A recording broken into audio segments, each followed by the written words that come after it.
Hey guys, so this video is revisiting the video I made a few weeks ago about the Alchemist Code. And that's the video where I kind of bashed Gumi about how they'd been treating the game. So it's been a few weeks, and I wanted to look at how Gumi has improved over the past month. It's not perfect, but it's definitely way better than it was, well, in January.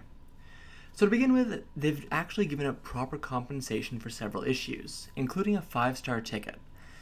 I honestly kind of think the 5-star ticket compensation was a little overkill, but it kind of made up for the past few compensations being so terrible.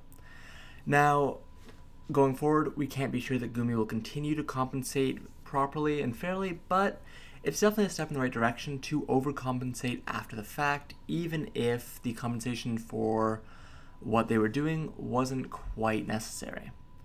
Secondly, they are starting to actually give out the good content. We now have hard quests for 4-star units. It's only for the initial 10 4-star units that were in the game, including units such as Zangetsu, Lofia, and Lucian, but it is definitely better than the state of the game before, where there were no hard quests.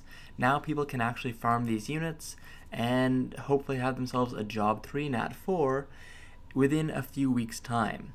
They also gave out a beginner package to anyone starting the game, and they did the proper thing, which was to give anyone that had been playing the game access to the package, which it was actually a pretty nice package. It had a 4-star selector ticket in it, and a 5 summon, which was just basically a 10 summon, but only a 5 summon, which was pretty good. I liked it.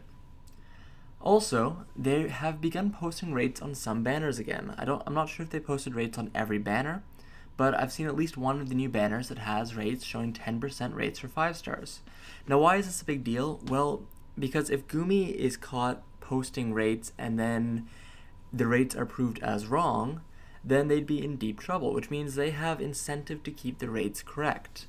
Since there was a lot of controversy in the community going on beforehand that rates were lowered, especially for 5 stars, them posting rates again is definitely a step in the right direction.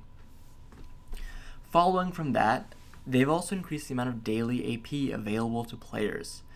The amount of AP available for the Phantom of the Kill event, as well as for February in general, is amazing. Like, I think I'm getting like 1700 AP a day or something. It's actually difficult to get through it all.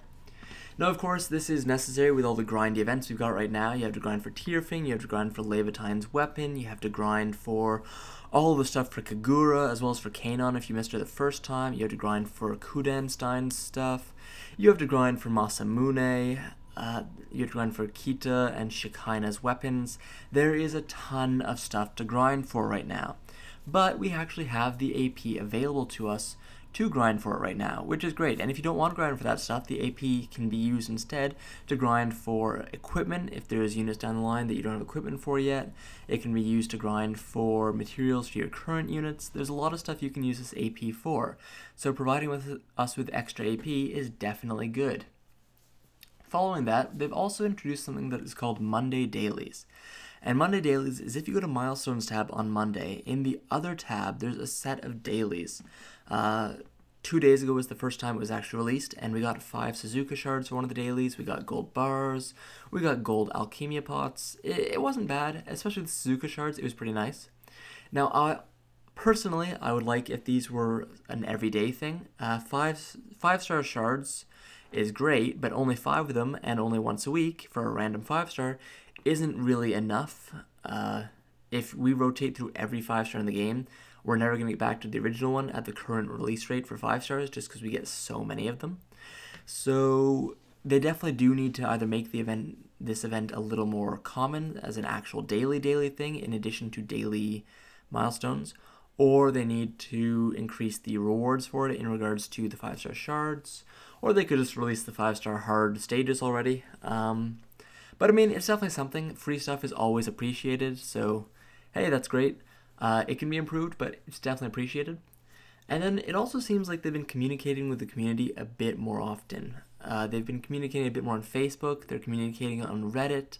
The second episode of the Alchemist Code YouTube show was just released.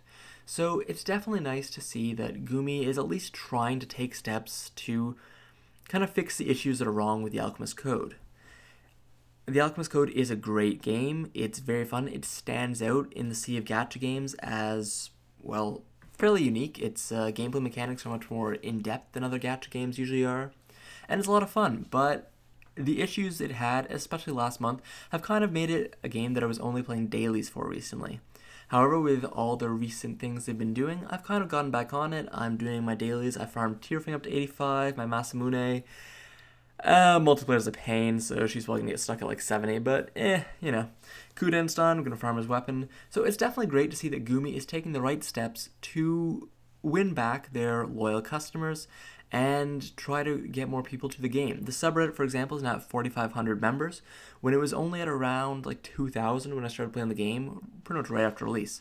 So it's definitely good to see that Alchemist Code is growing, and that Gumi seems to be taking the steps necessary to ensure that its growth continues and that players see that Alchemist Code is a good game with a good developer.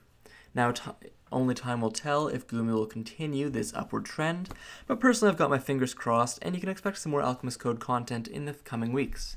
Anyways guys, thanks for watching the video, hope you liked it, subscribe if you did, and have a good one.